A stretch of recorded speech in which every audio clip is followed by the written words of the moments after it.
இளம் வயதில் விளையாடாதன்னு அம்மா அப்பா சொல்லுவாங்க.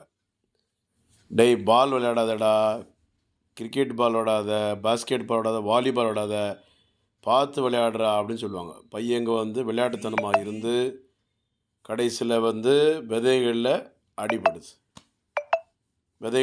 அடிபடுது. சரி, விதைகள் அடிபடுறனால என்ன ஆகுது? ஆண்மை இல்லாமல் போயிடுது. அது வெரிகோசில்னு வந்துட்டு வச்சுங்க, 2 விதையிலையும் தெரியாமல் அறுவை சிகிச்சை பண்ணால் கூட அது டாக்டர் பண்ணுறாங்க. அது அவங்க டிபார்ட்மெண்ட்.